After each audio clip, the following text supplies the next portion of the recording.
samples against the submission registration report and sign as proof. And my lord, the last reference I could find to peer review was on page 393, the logbook, fourth paragraph from the top. The logbook for receipt of containers, again a bio form number at sample storage must be completed when containers are transferred and peer review. To my knowledge, those are the references to peer review. We did not receive an SOP entitled peer review. Then the next aspect, my lord, that the court asked me to get back on was how many analysts are still proficient. After we look at the CTS, so the proficiency reports. So I would prefer to keep this as short as possible and just give the page numbers of the CTS reports and then say how many analysts on each report. Page number 1081 of the data file set. There is one analyst involved. Page 1083, one analyst involved. 1089, which is the proficiency test that Lieutenant Colonel Otto also completed. There's 6 analysts involved. 1091, page 1091, there's one analyst involved. 1093, one analyst involved. 1537, one analyst involved. I beg your pardon, 2 analysts involved. So to my count, that is 12 analysts who performed analysis in this case, who did these CTS reports that were their answers were not correct, therefore they should not have been declared proficient based on the results of that report. The next issue that my lord asked me, that the court asked me, my lord, no, it's not an issue that the court asked me, but if I could make a it's not a correction, I said I would go and find out. Yesterday, the state spoke about a malignant hypothermia conference and an email that I had apparently not responded to. That is indeed true. I have not responded to that email. I couldn't find the exact email last night, but I have realized, and I couldn't find the malignant hypothermia report when I typed in my last name, OLCKERS, and MH. I had to omit the C to get to the report, so misspell my last name. Eventually found it. You spelled your last name wrong. OLCKERS. Okay. So when I was looking for this report online, which the state said that they found online, I couldn't find it by spelling my last name correct. But if I omitted the C, so I was trying to see how to get to this report. So in other words, you spelled your surname wrong, you get it. Correct, correct. And the note, the report, the newsletter or report was dated September 2005. And I, yesterday in court, I recalled that there was a very good reason that I couldn't respond to all emails during the time that email came in. And I can now point the court to my CV without having to page there. It's paragraph 8.1.11. I was involved from August to November in a multi-center research project where we were off-site. So we were not in Pretoria for many weeks. Not only the 6 weeks mentioned in my CV, but we had to go to the project site, which is 6 hours drive away and 4 hours drive away for the second project. So we analyzed the samples of 2,000 research subjects. It took us almost that entire year to prepare. So I can only surmise that would be the reason why I did not respond to an email during that time.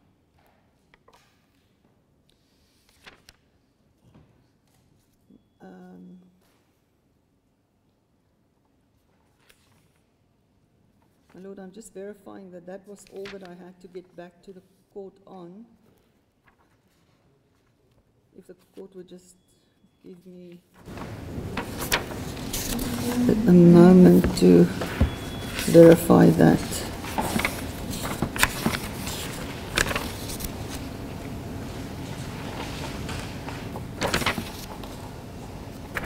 My Lord, to the best of my ability, from my notes, that was what I had to get back to the court on. If the court has a different record or if the state has a different record, I would gladly look at that information and bring it to court.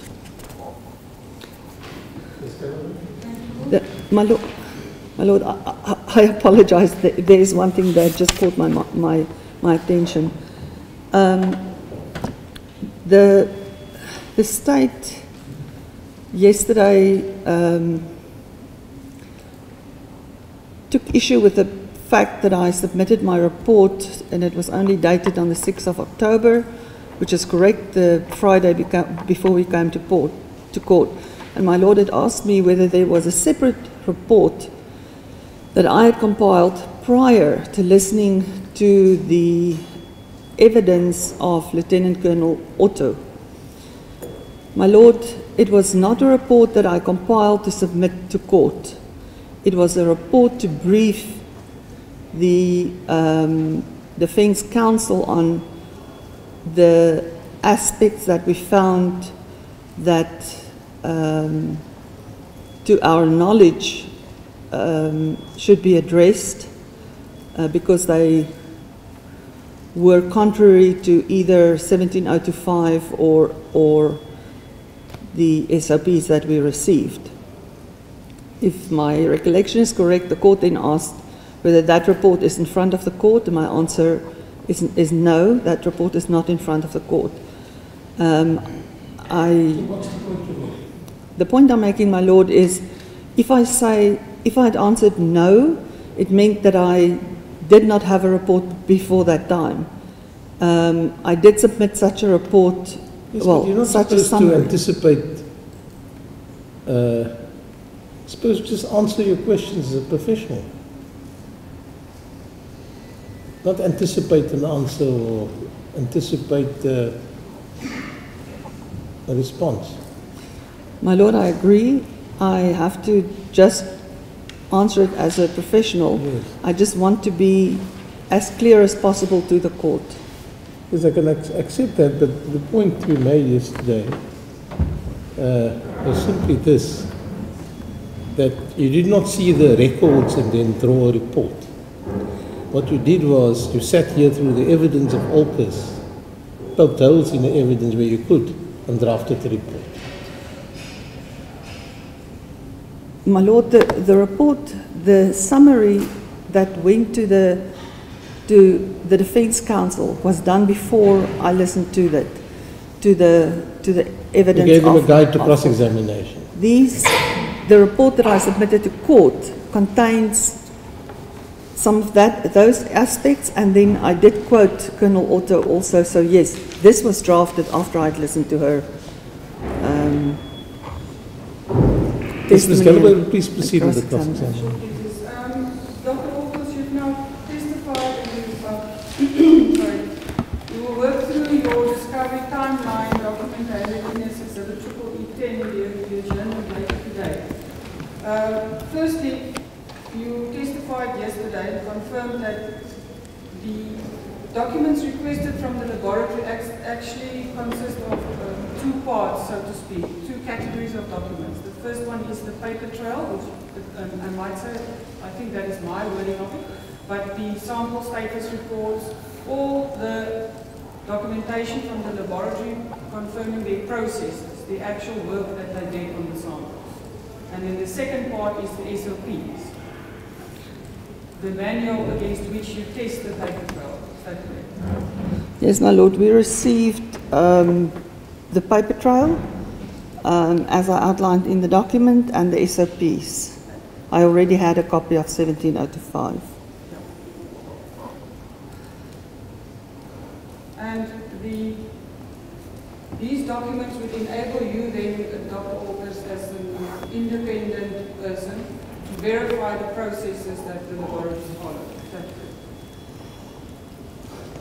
My Lord, yes, for those SOPs that we received and the data that we received, it will allow us to verify that. And I make this clear because there are obviously some parts of the SOPs that we cannot verify. Aspects such as the SOP states, between every sample or between every batch, the laboratory bench needs to be cleaned with a specific solution. I was not there when it was analyzed. So those aspects cannot be verified. But the aspects that is contained in the data set, I could verify those against the SOPs. The question that I wanted to ask you about that, initially, in the time of the Makwina judgment in 2001, did you at that time also request the SOPs, or did you just request the paper trail?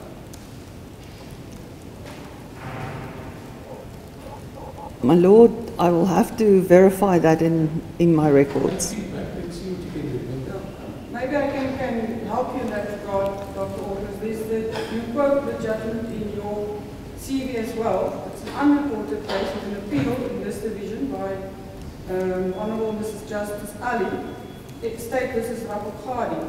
Which is that state versus? Rapokhadi law. R-A-P-O-K-H-A-D-I. Rapokhadi, yes.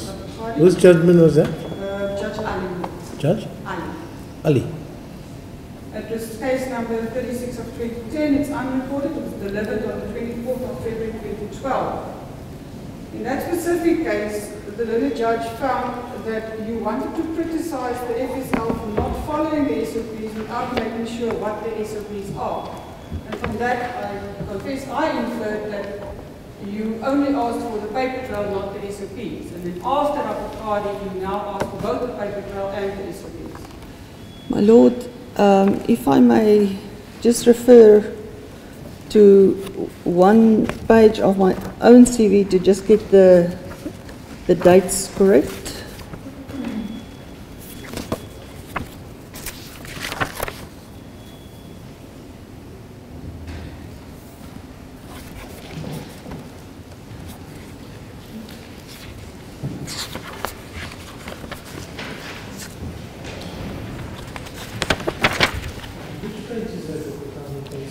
On the CV. Which page of the Dr. Officer's CV is that? 8.1.2. 18, sorry, 18.1.2, Lord.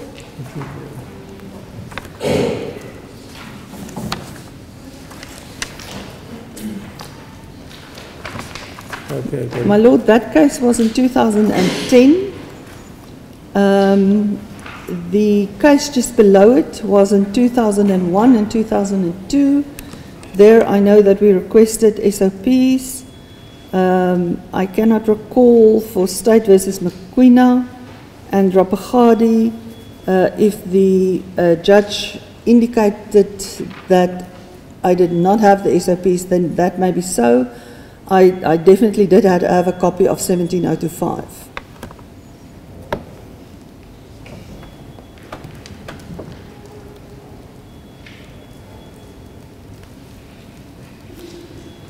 And my Lord, then also the case above that, 18.1.1, State versus Mlanga. I know also requested the SOPs in that case because there was a discrepancy of how a specific allele was called below the threshold by the FSL. So that I've learned from their SOPs how it should have been called. So the SOPs were also requested there.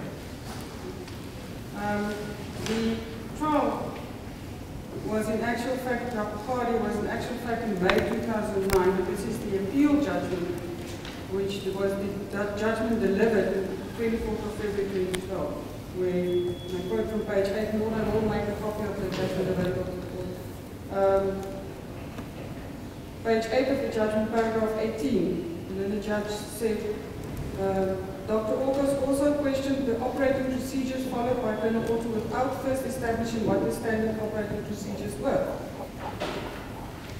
And like I said, when I asked you about this, it's my inference, given that the judge made that statement, that you did not look at the SOPs before you questioned the operating procedures followed by the laboratory. My Lord, as the state has just read it, that would be my inference also. During the break, I will verify that I did not receive a single SOP during that court case. I will get back to the court on that.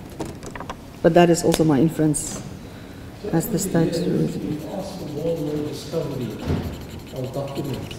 Would that be correct?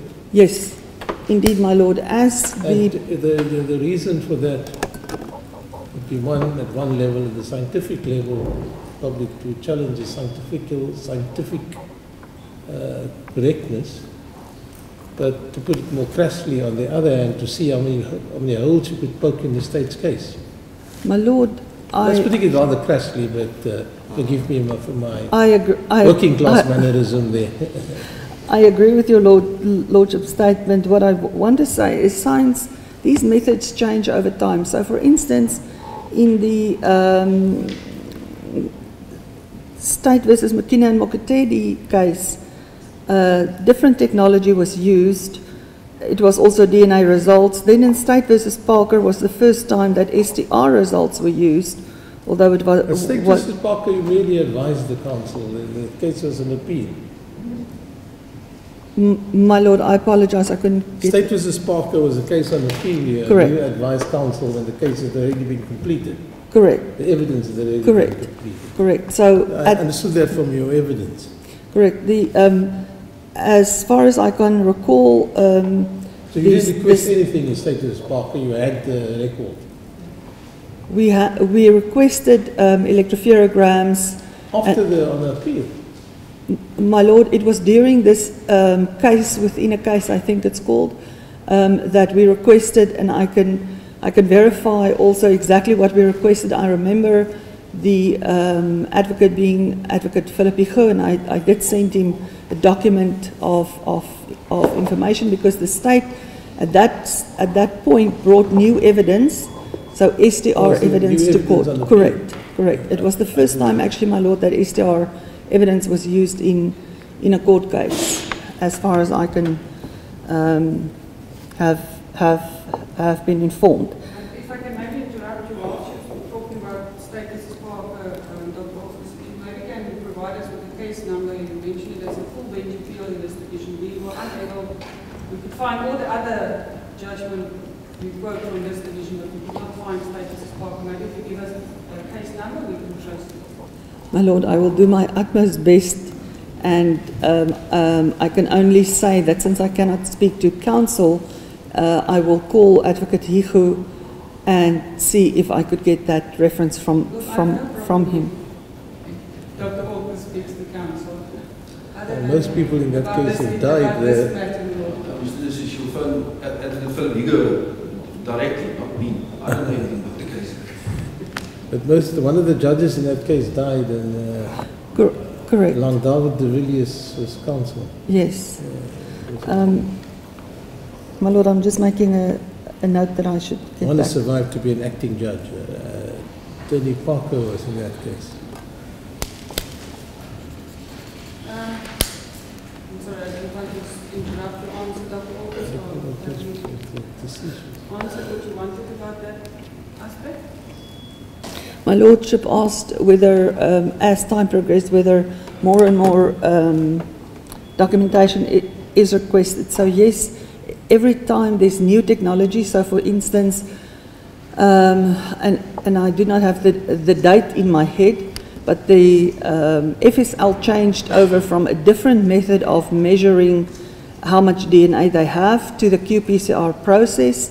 So now we have to request all the different lists that they... More than simply just to widen the attack on the state's case. That seems to be your principle. My Lord, no. The way I view it is that I'm here to assist the court. So yes, I need to be clear that the data being held to court or being submitted to court is scientifically valid. So if the method then expands, my discovery documents that I need to also expand so that I can just verify that what the SOP state has actually been done. Let's look at what you're saying from another perspective. What you needed in 2000 to come to a scientific conclusion is not the same what you need to come to a scientific conclusion in 2000. You need more information. Correct, my lord, because technology has moved it's on. It's either to create a greater certainty, it's one option, correct, or to widen your attack on the veracity of the state's case. So which is the option that you use? Or both? My lord, I don't attack the state's case.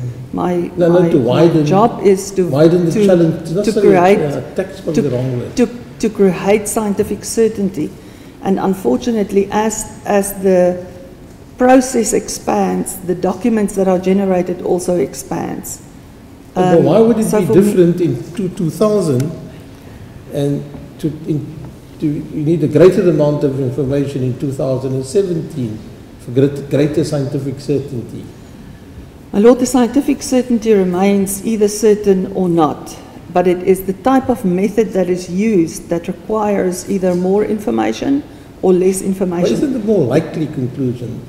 That you are requesting more information to widen your attack upon the scientific basis of what the state has done, state's experts have My done. lord, if I can explain it in the following manner. Let's say in 2000,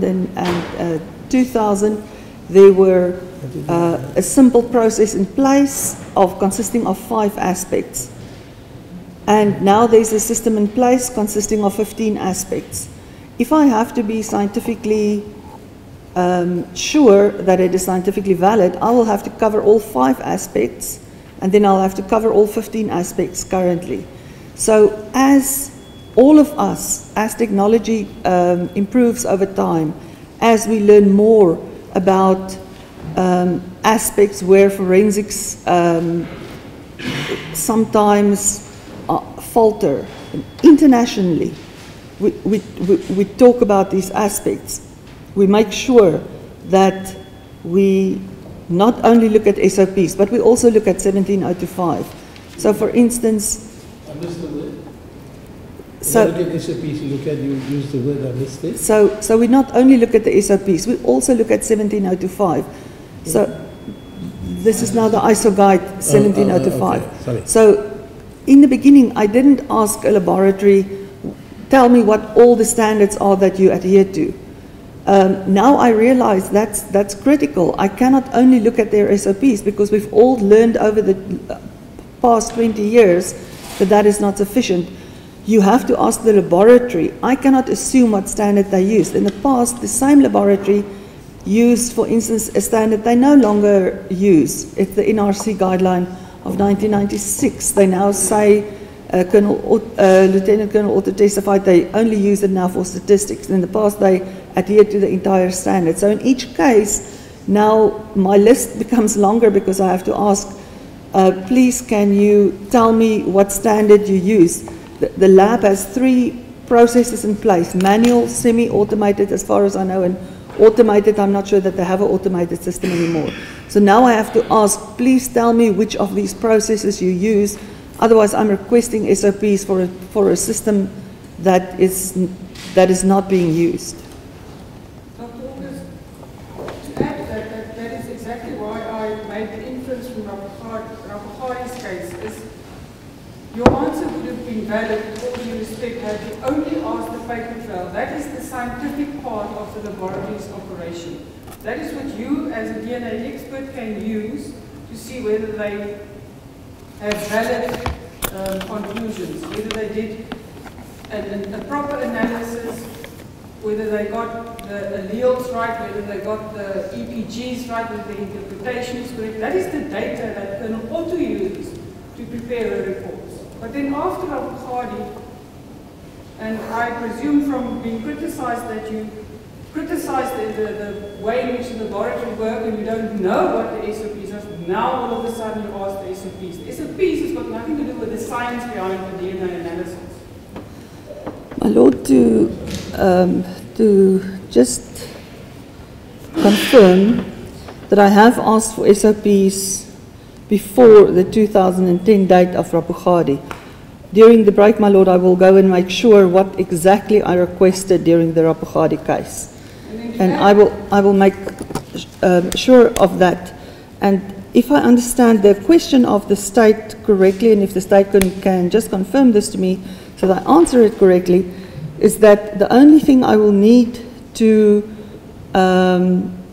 declare or confirm that the results are scientifically valid are actually only the paper trail, and I would not need the SOPs, or did I understand the state incorrectly? That is the question. That is that the SOPs is the recipe, but that is what describes to the laboratory how to go about it. You are a DNA expert. You know how DNA works. You can interpret DNA information. The information that you got from the paper trail, that you agreed is the only workable information that you can do anything with, is the EPGs. That is what Colonel Otto also uses to draft their reports, to interpret and report on. So that is the science part of the paper trail. My Lord, I disagree that I only need the paper trail. I do need the SOPs because the SOPs describe how the laboratory should have performed their analysis. And from the paper trail, comparing that to the SOPs and other standards like ISO 17025 is the only way that I can verify that the results presented to court is scientifically valid. So I cannot look only at the paper trail. Otherwise, for instance, I would not have known that certain SOPs were not followed. Also, the laboratory, as technology progresses and as their systems change, they change their SOPs. So it would be unfair towards the FSL if I now have an SOP of 2005 in my head, and I think this is how they isolate DNA, or this is how they quantify DNA, and I now compare their paper trail in 2017 to how I think it should have been done or is still being done. I think that would be unscientific and wholly unfair to the laboratory. So therefore, in each case, now we request the SOPs and other standards, and if they indicate 17025, then that copy I already have, so I don't have to request it. Dr. August, your whole long answer is basically to sum up that, to say that you need to know against what to measure the laboratory. That's why you asked the SOPs. Yes, my Lord. All the standards that's used by the laboratory. Then how come you weren't aware of the regulation saying that the only requirement for the laboratory is to adhere to the guidelines of ISO 17025? That's only legal requirement. My Lord, that act... My Lord, as I said yesterday, she didn't read out the entire section of that regulation. The rest refers to an aspect that deals with SONOS, as a matter of fact. So it's, we might be crossing sort of what that means. Well, I didn't read out there. I read out the applicable part with regards to the requirements for the laboratory. Make it available to the witness. To do forensic science analysis. I haven't seen it, so I don't know whether Mr. Mathieu is correct. It is reading from the Government Gazette, number 38561, volume 597, dated the 30th of March 2015. Is there something specific you wanted included? Yes, my Lord, the second part of the section, the first part of the regulation 15P is compliance with quality management systems. Authorized officers develop and recommend standards for quality management, including standards for testing the proficiency of forensic science, laboratories and forensic analysis, conducting forensic DNA analysis. Then, the standards referred to in subsection 1 must comply with the South African National Accreditation System, established under section 3 of accreditation to conform the FSS with science. Thank you. Okay, Ms. Galabi, What Council is reading from is actual section 15, capital P, from the South African Service Act, not the regulation. That particular section firstly says that the authorized officer must develop and recommend standards for quality management, including standards for testing the proficiency of forensic science laboratories and forensic analysts conducting forensic DNA analysis. Just for record purposes, I gave the witness a complete copy of the Have you got a copy of that in front of you? Huh? Yes. And in the second subsection, it says it must comply with the SANAS system established under Section 3 and standards set by the International Organization for Standardization. It does not say that they have to be accredited to law. The actual prerequisite is in the regulations, Section 7, the specific heading of which is DNA examinations conducted at the forensic science laboratories, subsection 1. Forensic DNA examinations must be performed in accordance with the quality management system of the forensic science laboratory based on ISO 17029.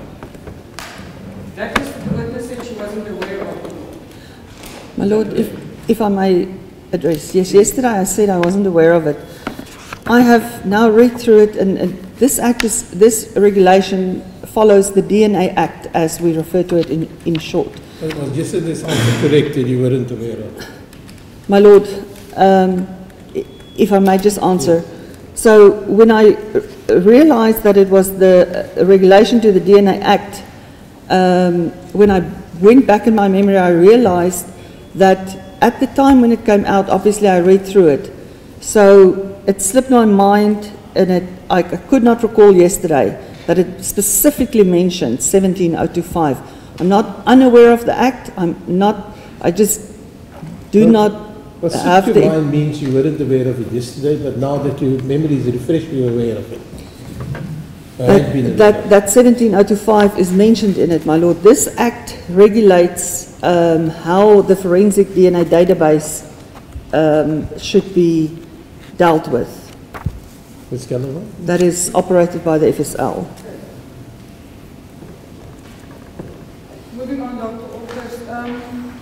Did I understand your evidence correctly that from the paper trail part, and I'm now talking about, as I see it, the scientific part of the documents requested from the laboratory, that you testified that according to that paperwork, no non-conformances were registered on any of the paperwork records? My Lord, I became aware of the fact that no non-conformances were registered when we received a document from the FSL, and this is now in Exhibit EE10, which we will still come to on page 5. With two of you must decide who. Actually, but carry on. It was given to me, and I wanted to go back to you also about the document. Yes. I had a look at it. We have no problem. It's been handled. Ms. Galloway, is that okay? I haven't had an opportunity to look. You want to look at it before you carry on? I don't know if Council is referring to the timeline paper trail or... I haven't had an opportunity to look at it at all. But I will maybe leave that question for a bit later on. Yes. Once I have the opportunity to look at it. Just tell me at the reading time when you wish to. That's what we do. There is some aspects that I can still cover within time. It was put to Colonel to Dr. August that law exhibit AAA1 is indeed an example of a correct paper trail with regard to a sample that is analyzed and reported on by the laboratory. I understand that correct? my Lord, if I can just page to AA1.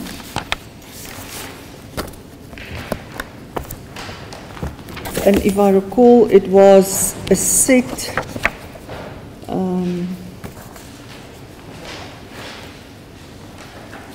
my Lord, I have AAA1 as a set of documents illustrating the processes that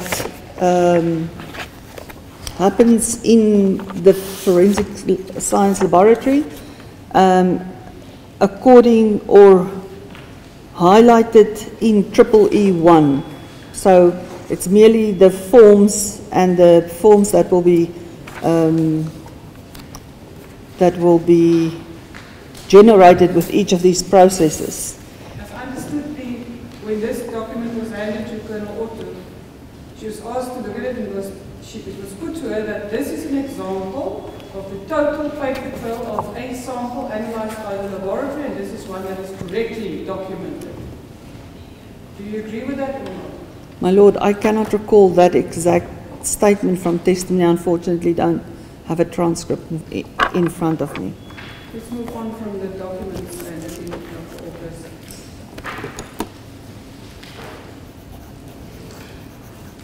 Do you agree, Dr. Authors, that the DNA process,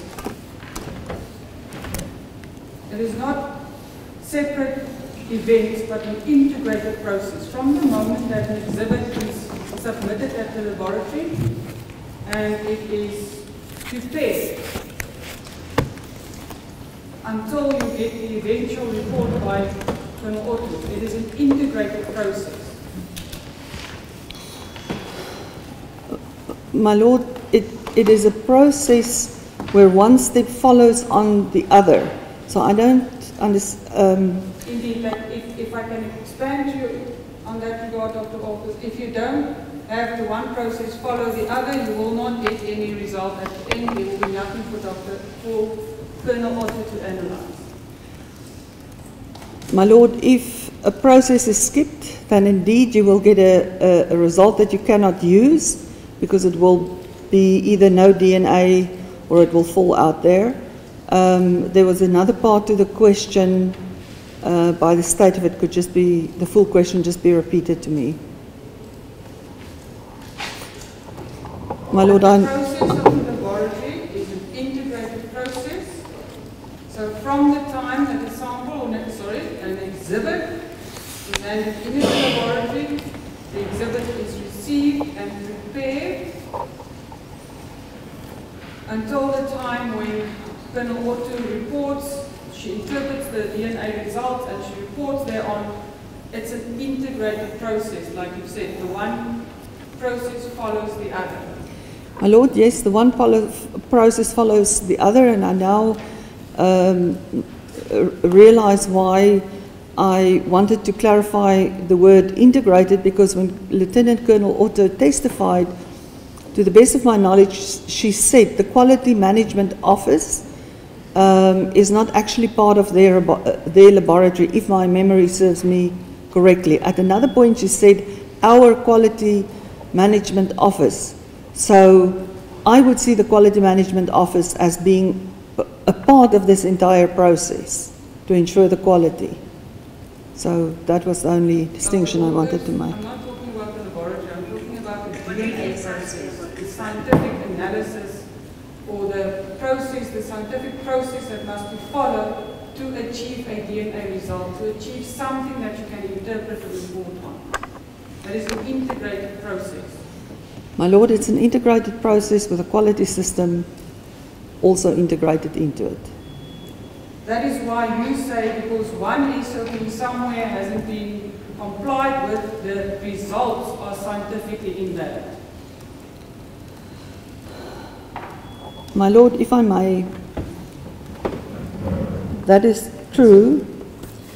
And if I may refer to the ISO guide and explain again to the, my Lord. She's totally entitled to refer to the document, which she clearly says informs her answer.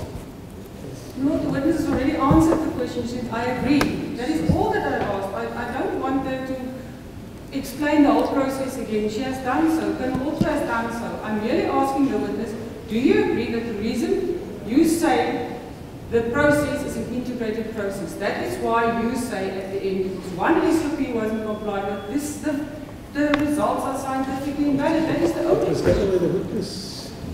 I understand the witness is giving rather wrong answers, but she's entitled to explain. Please explain, but please keep your answers short. I will do so, my Lord. Thank you, my Lord, and I appreciate having the opportunity to answer in my own words. I'm at the ISO guide, page 2, paragraph. So, my Lord, for expediency's sake, I'm not going to quote full paragraphs. I will, or full sections. Paragraph 4.1.5, bullet point A, the last 3 lines, and I start to read in the middle of the 4.1.5, the laboratory shall, and then it has a managerial and technical personnel, and then the rest continues, and it ends with identify the occurrence of departures from the management system and from the procedures for performing tests and or calibrations, and to initiate actions to prevent or minimize such departures. On the next page, page 3, paragraph 4.2.1, it says, the second line, the laboratory shall document its policies, systems, programs, procedures, and instructions to the extent necessary to assure the quality of the test and or calibration result. The system's documentation shall be communicated to, understood by, available to, and implemented by the appropriate personnel. The very next page, page 4, bullet point D, the requirement that all personnel concerned with testing and calibration activities within the laboratory familiarize themselves with the quality documentation and implement the policies and procedures in their work. My Lord, I go to page 7. 4.9.1, the laboratory shall have a policy and procedures and that shall be implemented when any aspect of its testing or calibration work or the results of its work do not conform to its own procedures or the agreed requirements with the customer. The policy and procedures shall ensure that, and then the paragraph continues, I'm only reading bullet point C, correction is taken immediately together with any decision about the acceptability of the non-conforming work. On the same page 7, bullet point 4.9.2, where the evaluation indicates that the non-conforming work could recur or that there is doubt about the compliance of the laboratory's operations with its own policies and procedures, the corrective action procedures given in 4.11 shall be promptly followed. My Lord, there's only one more paragraph I would like to refer to, 5.9.1 on page 20. The laboratory shall have quality control procedures and monitoring the validity my Lord, let me rather reread it. I quote 5.9.1, the laboratory shall have quality control procedures for monitoring the validity of tests and calibrations undertaken. The resulting data shall be recorded in such a way that trends are detectable, and where practicable, statistical techniques shall be applied in the reviewing of the results. The monitoring shall be planned and reviewed and may include, but not be limited to, the following, and I'm only reading B, participation in inter-laboratory comparison of proficiency testing programs. Then paragraph 5.9.2, quality control data shall be analyzed, and where they are found to be outside predefined criteria, planned action shall be taken to correct the problem and to prevent incorrect results from being reported. I see the words predefined criteria as validation parameters. So my Lord, yes, if an SOP is not followed, the result is invalid according to ISO 17025.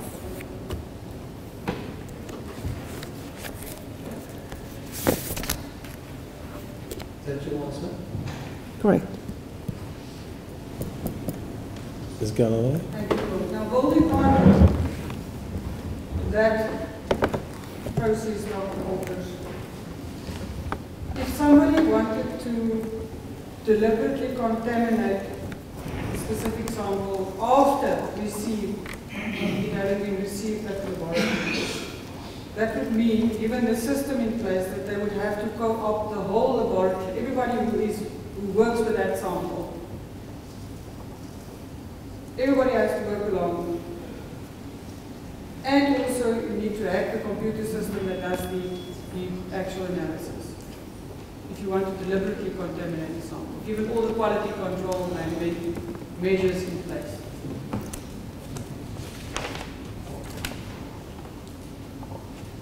My Lord, I want to state the following example, that a sample, before it even enters the laboratory, can also be contaminated, not maliciously, inadvertently, just by an honest mistake. It can be contaminated by somebody on the crime scene. The same can happen in the laboratory. A sample can be contaminated because somebody coughs over it, a hair falls into a sample. It's not malicious, it's just these things happen. And that is also why all forensic laboratories that I know of have these personnel elimination databases, because they know personnel sometimes cough over a sample, sometimes sneezes over a sample, sometimes an eyelash falls into a sample. These are not with malicious intent, my Lord. Yeah, for that basis, it's similar to what Colonel Orton testified and said, even when myself and Advocate Blaus visited the laboratory, we had to give pupil samples to make sure that we don't inadvertently contaminate the sample. Now, that was not what I asked you. I specifically said, if somebody wants to deliberately contaminate the sample after it was received at the laboratory. My Lord, so it then stands to reason, given my previous answer, that if somebody, I have to run this through my head, if the process, my Lord, of somebody actually working in a forensic laboratory and on purpose want to contaminate it, it goes against the ethos of a forensic laboratory. But for the theoretical exercise that the state is posing, if I were the one receiving, for instance, the sample, processing the sample, I could, at reception, contaminate the sample inadvertently or maliciously. One always assumes that it is inadvertent because maliciously would be against the ethos, as I said. Then nobody in the lab has to conspire with me. Nobody has to hack a computer system. That is as the sample enters the process.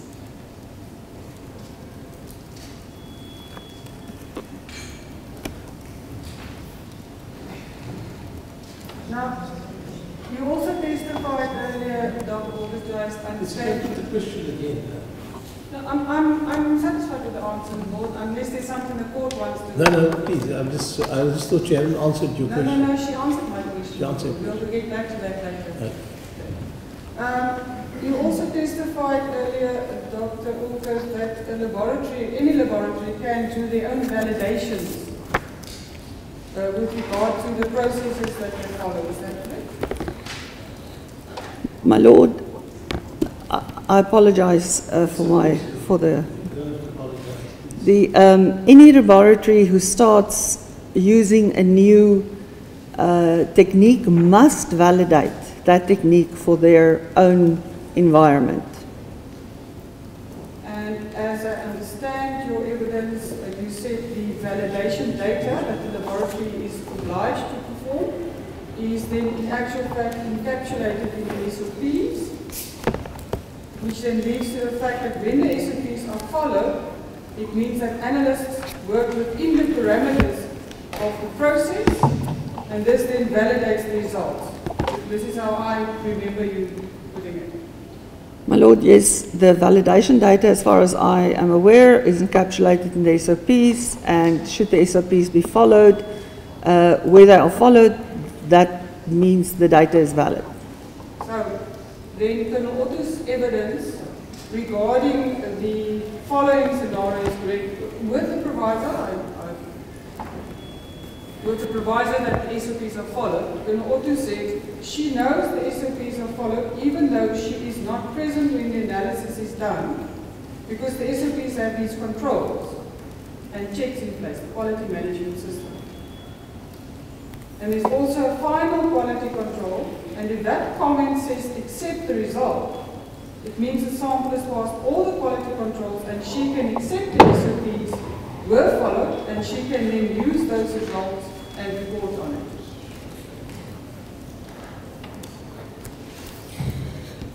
My Lord, with the proviso stated by the state, if the SOPs are followed, I, of course, don't have a transcript, but I do recall Colonel Otto said she has to accept, so she also assumes that the SOPs were followed, and she relies on her quality checks in her laboratory.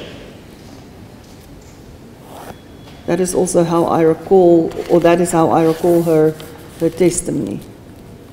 So I would refer you to the case, the judgment status is Isaac 2007 judgment from the Witwatersrand, where the court found that the presence of quality controls, that refers to checks within the system at different points, and with the positive and negative control samples within the system, are enough of a safeguard to satisfy the legal requirements that the analysis was done correctly.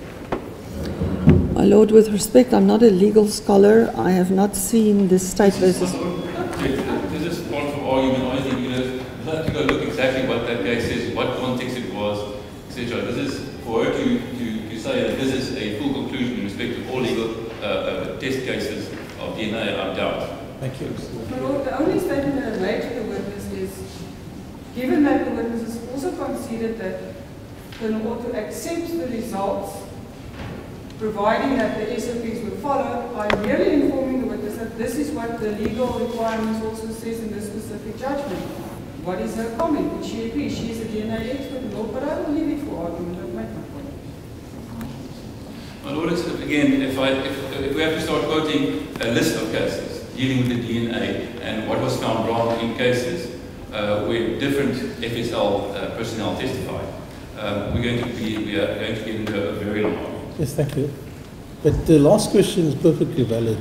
This from Breda, Galloway, you may put the question. I just want your comment, Dr. August. Do you also agree that if there is a quality make, the quality controls built into the system, checks at different points in the system, and then the positive and negative control samples in the system, that would be a safeguard for the court to accept the results, providing that they follow the processes as prescribed? My Lord, as a scientist, I realize that the law has different criteria, perhaps, on which it accepts results. As a scientist, I beg permission from the court to just read that judgment before I give my answer, so that I can just see what the context is.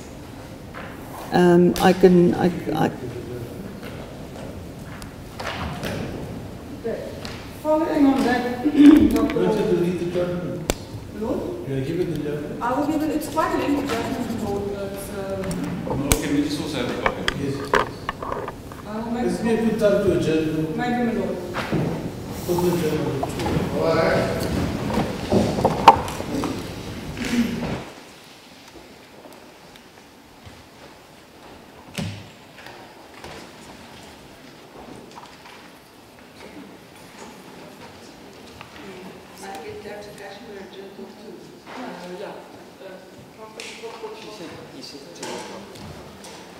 Yeah.